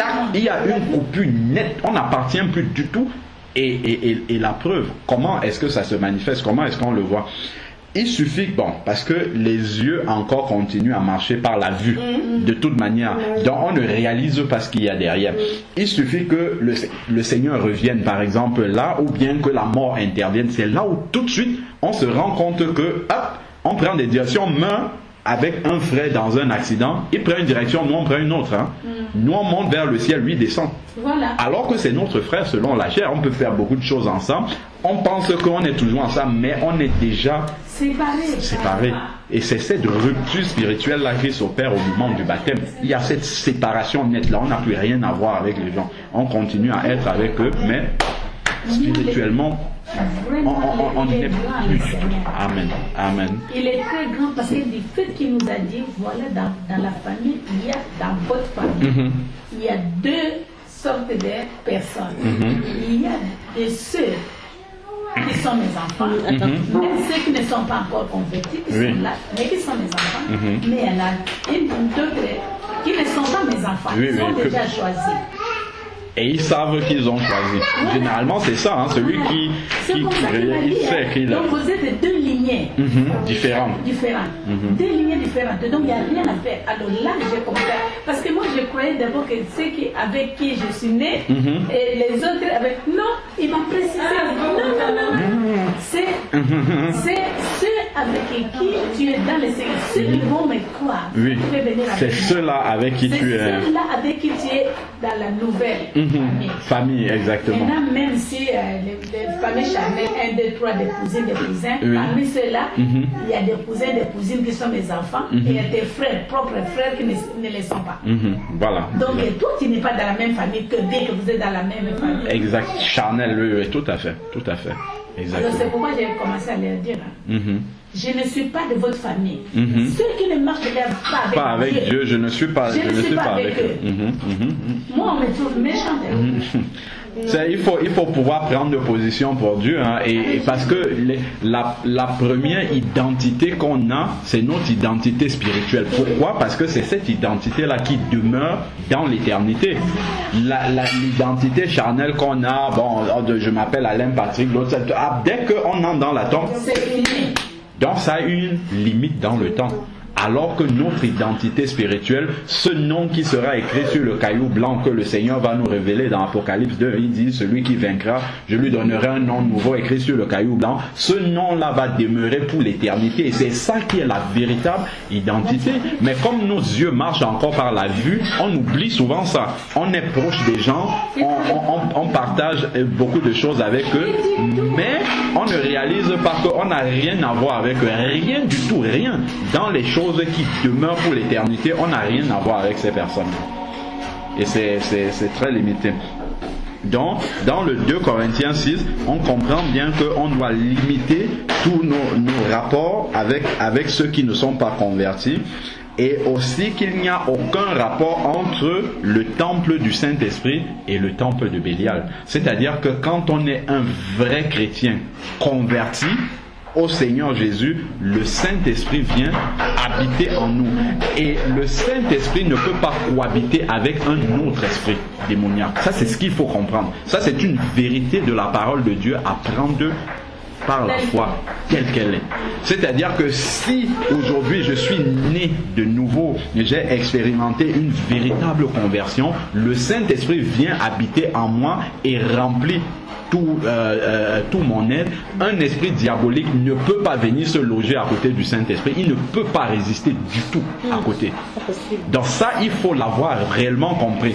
Donc si on voit quelqu'un qui se dit chrétien et qui est encore possédé par un esprit démoniaque, il a dans sa vie des choses qui appartiennent au diable. Donc il faut qu'il revienne. à la base. Faut qu'il revienne à la base de sa conversion. Qu'il confesse tout, qu'il abandonne. La Bible nous dit que dans le livre des Actes, quand les gens donnaient leur vie au Seigneur, Acte 19, qu'est-ce qu'il dit? Ceux qui avaient pratiqué la magie ramenaient ils venaient brûler devant les gens. Donc tout ce que nous avons du diable doit être balayé. Dans la maison, on peut avoir des choses encore qu'on a eu par des moyens qui glorifient le diable. Il faut mettre tout ça de côté, parce que là ce sont des antennes encore du diable qu'on a chez nous. Les apôtres marchaient de maison en maison pour dire ça là, ce n'est pas de Dieu. Ça, c'est tout. Il y a tout un ménage qui doit se faire, et c'est ça qui commence qui matérialise le fait qu'on ait changé de royaume. Donc c'est pour ça que quelqu'un qui dit être vraiment converti, qui a fait le travail comme il le faut, ne peut rien avoir à faire avec le diable. Le diable ne peut pas venir habiter en lui. Cela ne veut pas dire que le diable ne continue pas à nous tenter, à nous attaquer, mais il attaque de l'extérieur, pas de l'intérieur. Et quand il attaque de l'extérieur, on a le discernement pour comprendre. Bon, là, il est en train de venir, stop, arrête-toi. Mais de l'intérieur, il ne peut pas. Il ne peut absolument pas. C'est ça que ce verset-là nous dit. Quel rapport y a-t-il entre Christ et Bélial? Quel rapport y a-t-il entre le temple des idoles et le temple de Dieu? Et il continue en disant, vous êtes le temple de Dieu. C'est-à-dire que votre temple n'a rien à voir avec le temple des idoles. C'est-à-dire que votre temple ne peut pas abriter les idoles, parce que vous n'avez rien à voir avec les idoles. Mais il faut avoir réglé la question des idoles dans notre vie. Il faut avoir mis ça de côté, jeté totalement, rompu totalement, parce qu'il n'y a rien à voir entre les deux royaumes. Oui, ma soeur. On va s'arrêter sur ce sujet-là. Oui. De quand on dit une véritable conversion, c'est la nouvelle naissance. C'est la nouvelle naissance, oui. Ça y est, on a fait notre partie, on a fait la repentance, oui. Et puis après le Saint-Esprit est arrivé, oui. La révélation est arrivée, on a accepté, on a compris ce qu'on a accepté. Ce qu'on a accepté, et nous avons été baptisés au nom de Jésus-Christ. Oui. Et une fois que nous sommes baptisés au nom de Jésus-Christ, le Saint-Esprit qui arrive et qui habite en nous, oui. Aucun autre esprit ne peut plus habiter en nous. C'est impossible. Alors d'être possédé, oui, c'est impossible. Donc si on voit quelqu'un qui est possédé, c'est qu'il y a eu un problème au niveau de sa conversion. Il faut qu'il revienne à la réalité de sa conversion. Ou soit il s'est converti, mais sans repentance. Voilà. Soit sans repentance. Il n'a pas abandonné dans sa vie. Il n'a pas confessé certaines choses. Il n'a pas confessé. Donc en fait, dans sa vie, comme maman disait, il y a toujours des trucs qui appartiennent au diable dans sa vie, et le diable a le droit de venir rechercher ces choses. Il y a encore une chose que moi je dans la précision. Quand on dit, parce que c'est ça qui crée aussi d'autres. Oui, on a eu un débat là-dessus. Et quand on dit que notre esprit ne peut pas venir habiter. Un autre esprit ne peut pas venir habiter. Est-ce que quand on est de nouveau, on est totalement débarrassé, débarrassé de tout ce qui n'est pas de la chair ou en étant. Non, la chair, ce ne sont pas les démons. C'est-à-dire que c'est simplement, on va dire, une antenne de réception des signaux du diable qu'on a toujours en nous. Mais lorsque on reçoit ces signaux-là, ça ne veut pas dire automatiquement qu'on doit obéir. Parce qu'on a reçu la puissance de prendre le dessus sur ces signaux. On sait que ça vient du diable et on n'obéit pas. Celui justement qui n'est pas de Dieu, lui, il obéit naturellement au diable. Comme toi, tu peux obéir à Dieu, lui, il obéit au diable. Parce que quand ces signaux viennent, il ne réalise même pas que ce sont des signaux qui viennent d'ailleurs, puisqu'il fait partie de ce royaume. Quand on dit aux gens que quand vous naissez de nouveau, les esprits, vous êtes complètement délivrés. Il faut dire aux gens, quand vous naissez de nouveau, que le Saint-Esprit habite véritablement en vous, vous pouvez être possédé par aucun démon. Mais la chair continue d'agir. Change pas. Voilà, ça c'est oui, c'est autre. La chair continue à agir. Parce que quand maintenant la chair, lui la chair, ça fait partie du diable. Oui. En fait, c'est une antenne. C'est une antenne du diable qui vit en nous. C'est-à-dire que c'est le diable qui est capable de piloter la chair. Tu vois, en nous, oui. Mais ce n'est pas le diable qui habite en nous. C'est pas lui, il ne peut pas habiter en nous. Ça veut dire que le Saint-Esprit, quand il prend la place, le diable ne peut pas habiter en nous. Mais on a quelque chose en nous qui est la chair, qui peut recevoir justement les signaux du diable. C'est différent du fait que, parce que quand le diable est en nous, ça veut dire qu'il a la direction des choses. Tu vois, c'est-à-dire qu'il peut nous amener obligatoirement à faire quelque chose. C'est pour ça qu'on dit que quelqu'un est sous l'emprise d'un démon. C'est-à-dire que sa volonté n'est plus engagée. C'est le démon qui pilote sa volonté. Et ça, le chrétien ne peut pas être comme ça. Parce qu'il a la chair, il reçoit les signaux, mais il a l'autorité d'accepter ou de rejeter. C'est ça la différence entre la chair qui est en nous et la possession d'un démon. La possession du démon, c'est que on n'a plus la liberté. Pardon, non, Oui. Non, on n'a plus de débat. Parce que moi, c'est elle. Enfin, on avait eu un débat sur ça. Et Dieu soit loué. Merci Seigneur. Amen. Aujourd'hui, moi, j'avais entendu.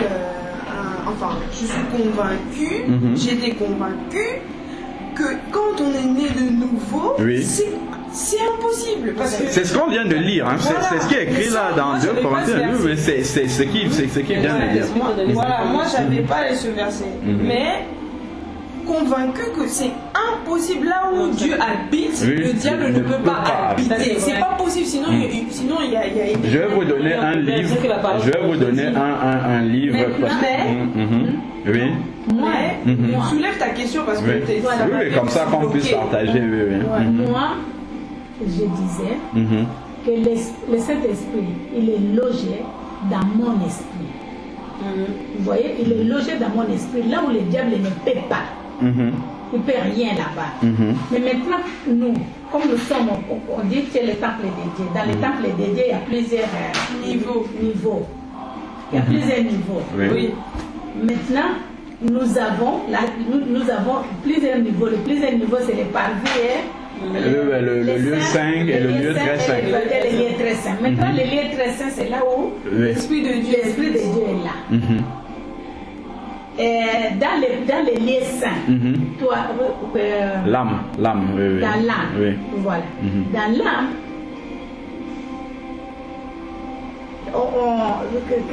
comment est-ce que j'ai compris ça?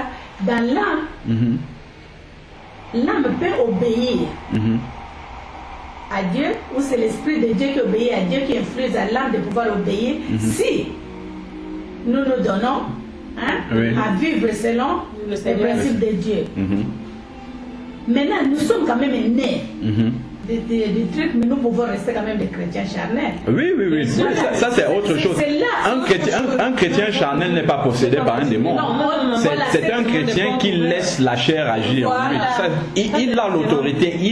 Parce que quand tu vois par exemple, juste pour finir, quand tu vois par exemple Ananias et Saphira, quand ils viennent devant Pierre, Pierre dit, pourquoi vous avez menti au Saint-Esprit? Pourquoi vous avez laissé le diable, tu vois? C'est-à-dire qu'il montre que Ananias a la responsabilité d'avoir laissé le diable agir de telle manière. Il ne dit pas non, c'est le diable qui agit, viens, je vais te délivrer du démon de cupidité. Non, il le met devant ses responsabilités. Et il ne lui dit pas non, toi tu n'as rien à voir, c'est un démon qui... Non, le chrétien a la responsabilité d'accepter ce que lui suggère le diable ou de rejeter. Donc il est entièrement responsable devant Dieu. S'il laisse s'il entend la voix du diable et qu'il suit, il est entièrement responsable. C'est ce que le Seigneur a fait avec Ève dans le jardin d'Éden. Il aurait pu lui dire, bon, Ève, de toute manière, c'est le diable qui t'a séduit. Non, il a mis Ève devant ses responsabilités. Tu as entendu la voix du diable et tu l'as tué et tu as suivi. Oui. Je pense que ce qu'elle voulait dire, c'est que Satan ne peut pas posséder l'esprit, le lieu très saint, mais il peut posséder l'âme tout en ayant... Parce que moi c'est pas la théorie. Il faudrait que si c'est ça, Ouais. Satan, pour toi, Satan il peut posséder l'âme. Puisque l'âme c'est un instrument qui peut obéir à Dieu ou qui peut obéir à Satan. C'est ça, c'est ça. Il peut posséder l'âme. Mais moi je pose la question de savoir, c'est que ça voudrait dire que entre mon esprit et mon âme, que ça soit à la fois, que ça soit possible, qu'il faudrait qu'il y ait une espèce de cohésion, comment dire, d'union, de porte de liaison, Oui. parce que à la fois si Satan peut venir de dehors Oui. et posséder l'âme, Oui. à la fois Dieu de l'intérieur Oui. peut rentrer aussi et agir sur l'âme. Donc il faudrait qu'il y ait un lieu là où Satan et Dieu puissent agir au même endroit. Or, là où Dieu se trouve, c'est moi, ça me semble juste. Moi j'ai tout compris. J'ai compris que Dieu ne peut pas cohabiter avec Satan. La preuve qu'il a fait. Voilà, quand il a péché, il a dû ça c'est un autre. Mais quand on dit aux gens, quand on dit à un chrétien, tu vois, on nous a dit ça. Tu es né de nouveau. Plus rien, Satan n'a plus rien à voir avec toi. Il ne faut pas t'occuper de tous ces trucs. Et personne n'a été, mais aujourd'hui, on doit revenir. Non, mais oui, mais. Et il faut que la conversion se passe bien. C'est pour ça que Paul, dans Acte 19, il leur dit, mais comment vous êtes baptisés et que il faut que la conversion soit faite comme. Moi j'ai lu, encore un autre truc que j'ai lu, qui dit que quand Dieu était dans les temples où là Moïse avait fait le temple dans les lieux saints, mais il a dit aux gens des chrétiens les trucs bien, regarde. Il a dit à Jérémie, je pense, si j'ai pu moi, lui regarde ce que les Israélites ils sont en train de faire. Et Dieu a commencé à sortir du lieu saint, des très saints jusqu'à la porte. Oui. T'as vu? Là maintenant, il était dans les lieux saints, mais dans les lieux très saints. Mais dans les lieux saints, il y avait quand même les gens qui adoraient les idoles. Ils étaient là. Mais il était aussi à l'intérieur. Je pense qu'il faut quand même qu'on redéfinisse bien les choses. C'est-à-dire que l'être humain est composé, comme on le sait, de trois parties. Voilà, le corps physique, l'âme qui est le ciel des émotions, des pensées, de la volonté, et l'esprit qui est en communion avec Dieu ou avec Satan. Quand on est de nouveau, c'est l'esprit qui est régénéré à la perfection comme Jésus. Maintenant, l'âme n'est pas régénérée. Donc, c'est au niveau de l'âme que la chair habite. Voilà. Bon, maintenant, l'âme est quand même le siège de notre volonté. Celle-là qui va obéir soit à Dieu, soit à Satan. Donc, l'âme reçoit les signaux qui viennent et du diable et à Dieu. Mais le fait d'être né de nouveau, Dieu nous redonne cette liberté totale-là de posséder notre volonté. Voilà. Et c'est ça qui est important. Parce qu'en fait, la possession, c'est au niveau de la volonté. Est-ce que je fais librement le choix ou alors est-ce que c'est le diable qui me fait faire? Voilà.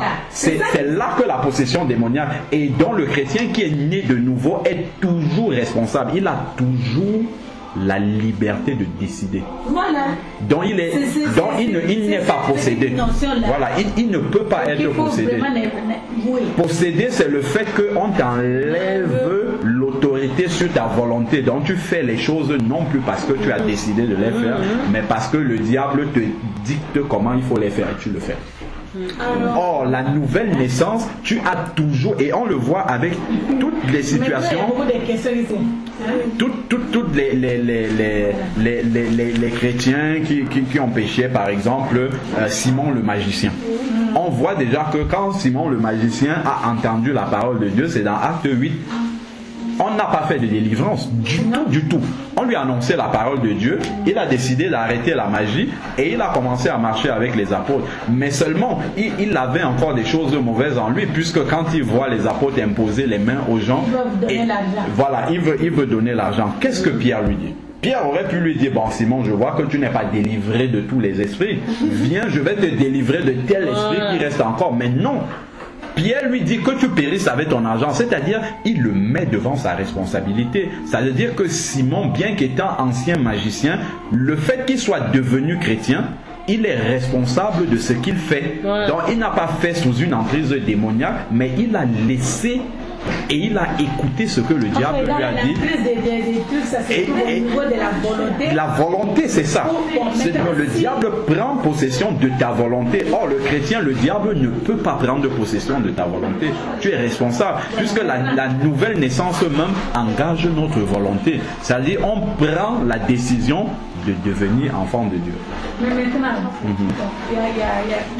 et de soumettre, puisque accepter Jésus comme Seigneur, c'est quoi? C'est de soumettre sa volonté à sa volonté.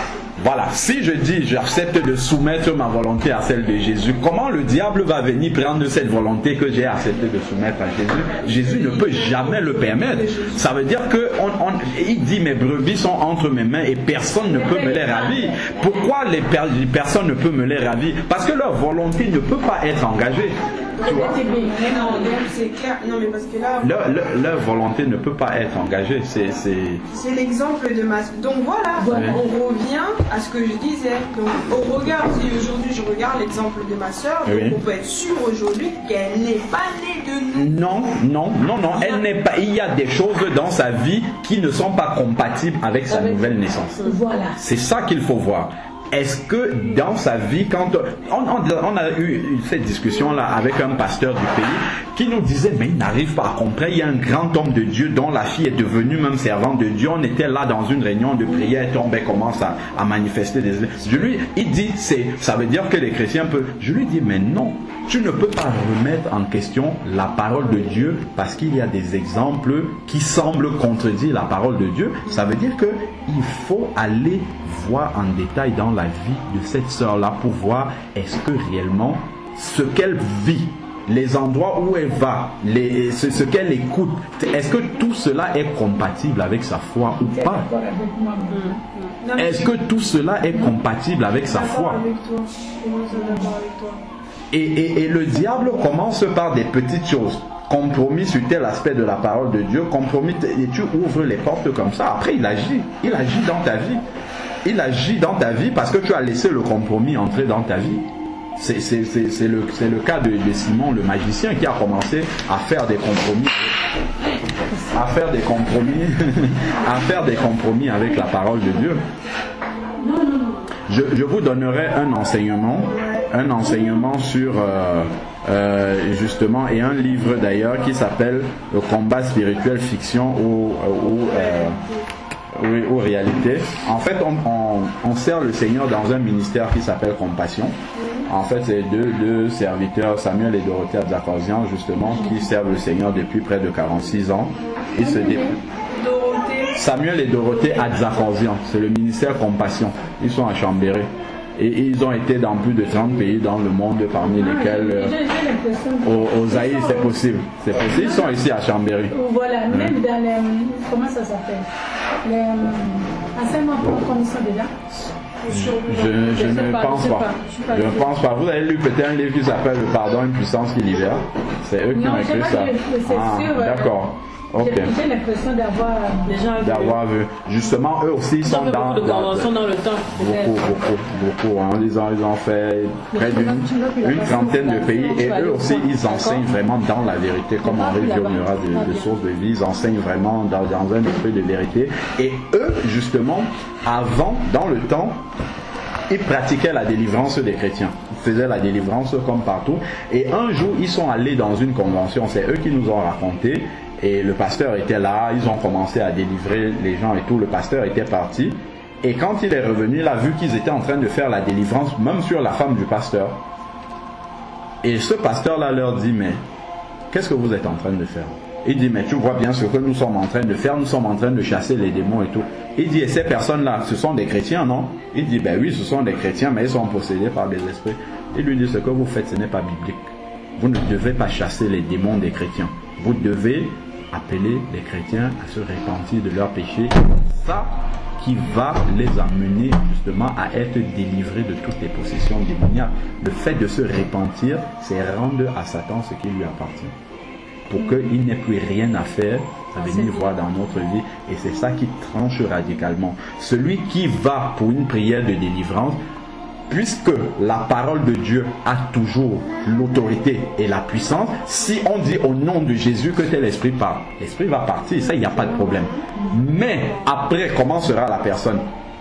Puisqu'il a toujours dans sa vie cette chose qui appartient à Satan, il va revenir chercher cette chose-là et il va entrer et il va la récupérer. Donc ce qu'il faut dire à la personne, c'est de se repentir, c'est-à-dire rend à Satan ce qui lui appartient et il n'a plus rien à venir faire dans ta vie. C'est ça qui délivre la personne totalement. Et eux justement, quand ils ont appris ça, ils sont allés devant la face du Seigneur parce qu'ils avaient fait ça déjà pendant des années. Même Henri Vieux-Muracle, quand vous écoutez ses enseignements, le 95-87, il parle de la possession démoniaque, de la délivrance. Lui-même, il pratiquait ça. Mais il est venu au mois de mai dernier, on a mangé ici ensemble, il nous a dit que c'est fini. Lui-même, il a compris que le vrai chrétien ne peut pas être possédé par le démon. Ce qu'il faut expliquer aux gens, c'est que les gens arrivent à la repentance. Quand on regarde les exemples bibliques, le Seigneur a toujours délivré des personnes qui n'étaient pas converties. Et les apôtres. Mais une fois que ces personnes sont converties, plus jamais ils ne pratiquent la délivrance. Ils ne pratiquent plus la délivrance. Il te met devant tes responsabilités. Il t'explique que voilà, il faut discuter en fait. Pour vraiment délivrer les gens, il faut discuter avec eux. Merveilleux. Au lieu de dire tout de suite esprit de non, discute avec la personne. Si tu veux régler le problème à la base, parle avec la personne, que la personne t'explique sa vie spirituelle et ainsi de suite, et le Seigneur va te diriger, va mettre le doigt sur ce qui ne va pas. Tu vas dire à la personne, va, règle tel problème dans ta vie. Après ça, c'est fini totalement. Il y a et ça quelques ne revient pas. J'étais dans ma chambre. Oui. Et je sais pas si je dormais ou si je sais pas ce qui s'est passé là. Et puis je l'ai dit il y a 2 jours, 3 jours. Je vois ma soeur mais dans le coin de ma chambre à côté de mon armoire. Oui. Et en fait moi je tiens sa fille entre mes mains. Oui. Et elle, au coin de ma chambre, elle me regarde et elle me dit vous priez pas pour moi jusqu'au bout. Elle disait en lingala oui. Ça se traduit comme ça. Vous priez pas pour moi jusqu'au bout. Elle m'appelait, elle m'a demandé, moi j'ai dit je comprends pas. Et ça y est, j'ai compris. Il faut discuter avec elle. Il ne faut pas se fier à l'apparence de chrétienté, entre guillemets, qu'on peut avoir. Il faut être sûr que les bases sont là. Non, elle a aucune apparence de chrétienté. Quand je dis les bases, c'est pas le fait d'avoir entendu le message, c'est-à-dire que la vie est suivie avec le message qu'elle a reçu. Tu vois? Mais moi, le Seigneur m'a parlé. Je lui ai dit, moi j'ai l'impression que le Seigneur m'a donné des enfants que je devrais normalement conduire. Exactement. Le Seigneur nous demande ça. Mais maintenant je ne l'ai pas fait. Parce que moi-même je ne savais même pas. Bien sûr, de quoi exactement. Ça m'a fait mal ces jours-là.